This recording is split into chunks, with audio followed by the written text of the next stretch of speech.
नाम शाहाना है और मैं हिंदुस्तान की रहने वाली हूँ।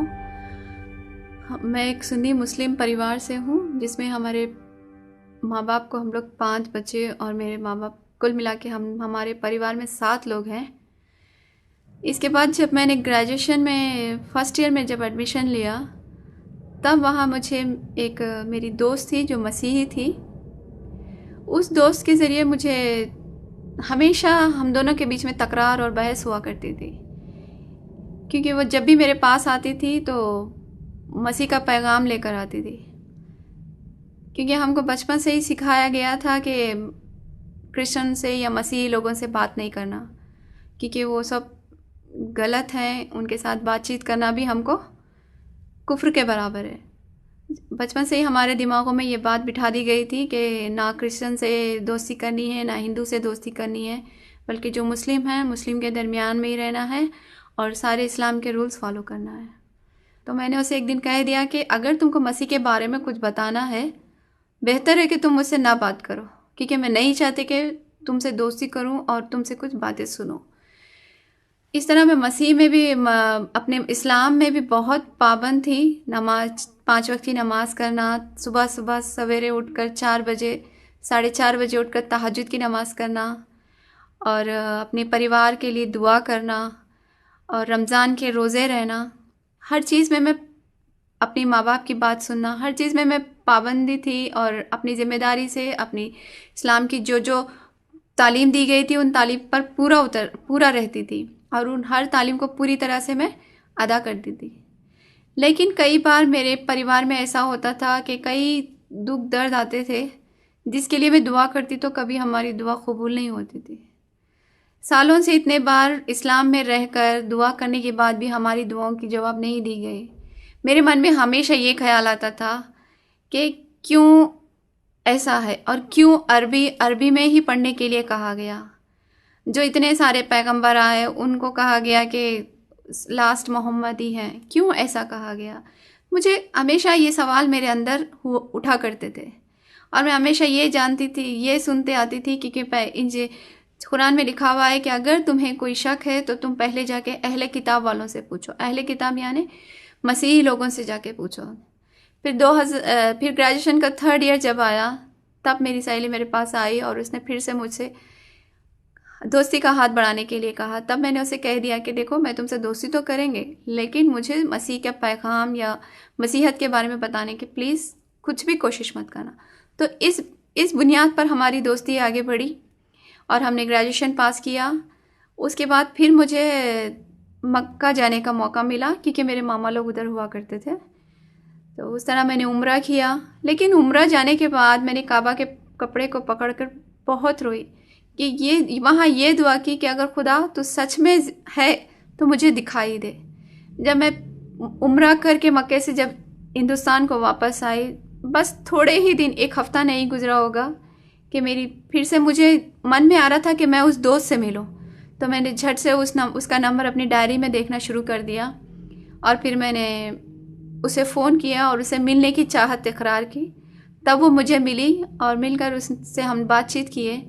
तब वो मसीहत के बारे में कुछ बातचीत नहीं की, जैसे हमने ऐसे ही नॉर्मली बात की। तब मैंने उससे कहा कि कैसी हो, क्या है। तब उसने एक सवाल किया कि मैं तुमसे एक सवाल करना चाहती हूँ, क्यों तुम्हारे इस्लाम में एक आदमी को 4 शादी करने के लिए इजाज़त दी गई। तब मैंने कहा कि इस बात से तो मुझे भी तकलीफ़ होती है कि अल्लाह ताला ने क्यों एक आदमी को 4 बीवी रखने की इजाज़त दी है, लेकिन हम कुछ नहीं कर सकते क्योंकि ये अल्लाह का हुक्म है, हमें उसे मानना ही पड़ता है। इस तरह जब हमारी इस बात पर बहस आगे चलती गई, तब उसने एक बात मुझसे कही कि मैं तुम्हें बताऊंगी कि अगर हमारे बाइबल में, हमारी किताब मुक़द्दस में, ये खुदा ने सिर्फ एक आदम को एक हवा दी है। तो मैं ये बात सुनकर मुझे बहुत ही हैरानी हुई। मैंने कहा कि ऐसे कैसे हो सकता है, तुम्हारी किताब मुक़द्दस तो बदल दी गई है और वो अभी सही हालत में नहीं है। तो वो हंसने लगी, बोली कि देखो, तुम्हारी बरादरी से, तुम्हारी जमात से एक आदमी जो है जुनूबी हिस्से में के हैं, वो मसीहत में आए हैं और मसीहत को कबूल किए हैं। तो मैंने कहा कि ठीक है, मैं उनसे मिलने की चाहत इकरार की। इस तरह 1 हफ्ते के बाद उनसे मुलाकात करने का इंतज़ाम किया गया। मैं वहाँ गई और उनसे मिली। जब मैंने गई तो मुझे उनके ऊपर बहुत गुस्सा था।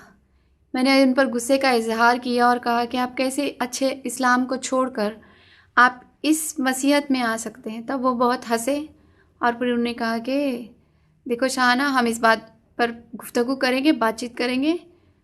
तब मैं फिर दूसरे दिन उनसे गई और मिली। तब उन्होंने मुझे जेनेसिस से, पैदाइश की जो पहली किताब है, किताब मुक़द्दस में, वहाँ से पढ़ाना शुरू किया कि खुदा ने कैसे आदम और हव्वा को बनाया, कैसे उन्होंने दुनिया बनाई, 7 दिन में कैसे दुनिया को मुकम्मल किया। इस तरह मुझे उनके पास 6 महीने लगा इस तालीम को हासिल करने के लिए।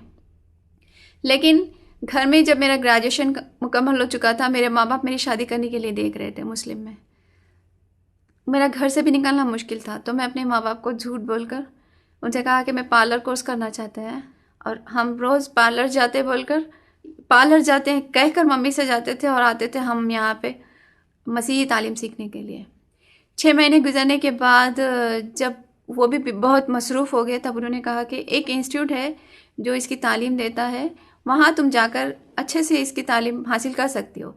इसी तरह जब हम वहाँ गए, वहाँ तालीम हासिल की, तो मैंने देखा कि 6 महीने तक वहाँ पे मुझे कोई प्रॉब्लम नहीं हुआ। लेकिन जब इंस्टीट्यूट जाना शुरू किए, वहाँ जब जो किताबें हम मांगती थी, वहाँ फातिमा बोलकर एक रहती थी। 2 लाइब्रेरियन हुआ करते थे, फातिमा और वाजिद, और दोनों की शिफ्ट जॉब होती थी। जब भी हम जो भी मांगते हैं, फातिमा दिया करती थी वो बुक्स, लेकिन वाजिद जो है आफ्टरनून में जब जाते तो वाजिद हमको बुक्स नहीं दिया करता था। एक दिन वाजिद ने ऐसा किया कि मेरी मुलाकात किसी मौलाना के साथ ऊपर में फ़िक्स कर दिया और मुझे कहा कि देखो आपको ऊपर मौलाना बुला रहे हैं और आप आइए। मुझे तो मालूम भी नहीं था, लेकिन फिर हम वाजिद के साथ गए। तकरीबन वहाँ पूरे 8 मौलाना बैठे थे। सडनली दरवाज़ा बंद कर दिया गया और उन मौलाना ने पूछा कि सुनने में आया है कि आप यहाँ पर आके मसीही तालीम के बारे में सीख रही हैं, तो इससे बेहतर होगा कि आप मसीही तालीम के बारे में जानने के बजाय आप कुरान की तालीम सीखें। पता नहीं उस टाइम खुदा ने मेरी कैसी मदद की, खुदा ने मुझे कैसी हिम्मत दी, खुदा ने उन लोगों से मुझे इस तरह बचाया जैसे मस्के में से बाल को बचाया जाता है। तब मैंने एक ही सवाल किया। मैंने कहा कि देखिए, मैं तो इस्लाम से, सुन्नी मुस्लिम परिवार से आई हूँ, मुझे कुरान के बारे में अच्छी तरह मालूम है। अगर आप मुझे मसीहत के बारे में या किताब मुक़द्दस के बारे में कुछ बताना चाहते हैं तो बताइए। उन्होंने साफ इनकार कर दिया और मैं ये बात कहकर इतनी हिम्मत से वहाँ से उस कमरे से निकल पड़ी। तो वहाँ जाकर भी मेरा सीखना बहुत मुश्किलें खड़ी हो गई थी, जिसकी वजह से मैं जा नहीं सकती थी। उसके लिए फिर मुझे घर में रहूँगी तो मेरे मम्मी पापा मेरे लिए प्रपोज़ल देख रहे थे, तो इससे बेहतर था कि मैं कुछ जॉब में शामिल हो जाऊँ। इस तरह मैं एक जॉब में लग गई जो किताब मुक़द्दस के तर्जुमा करना पड़ता था। होते होते ऐसा हो गया कि मेरी मम्मी ने मेरे बैग में एक दिन किताब मुक़द्दस देखा तो कही कि क्या है ये किताब जो तुम हमारे घर लेकर आ रही हो। मैंने मम्मी से कहा, मम्मी नहीं, जस्ट ऐसे ही मैं पढ़ने के लिए लाई हूँ ताकि देखेंगे इस किताब मुक़द्दस में लिखा हुआ क्या है। फिर इसी तरह मम्मी ने और एक बात किताब मुक़द्दस मेरे तकिए के नीचे देखी। उन्होंने उठा के घर से बाहर फेंक दी और कहा कि इस किताब को मैं दोबारा घर में तुम्हें देखना नहीं चाहूँगी और ना ये किताब घर में आना। इसी तरह होते होते, क्योंकि मुझे किताब मुक़द्दस घर में खोल कर पढ़ने के लिए भी बहुत मुश्किल होता था। जब मेरे मम्मी पापा सो जाते थे रात में, तो रात के 2 बजे उठकर ऊपर ब्लैंकेट्स डाल के मोबाइल की टॉर्च में मैं बाइबल पढ़ा करती थी, क्योंकि बाइबल पढ़ना भी मेरे लिए बहुत मुश्किल था। लेकिन एक दिन ऐसा आया जहाँ मेरे माँ बाप ने मुझे पाया कि मैं पूरी तरह इस्लाम को छोड़कर मसीहत की तरफ जा रही हूँ। जब तीसरी बार मम्मी ने मेरी किताब मुक़द्दस मेरे बैग में देखी तो उनको पक्का पता चल गया कि नहीं, ये लड़की कहीं गलत राह पर जा रही है।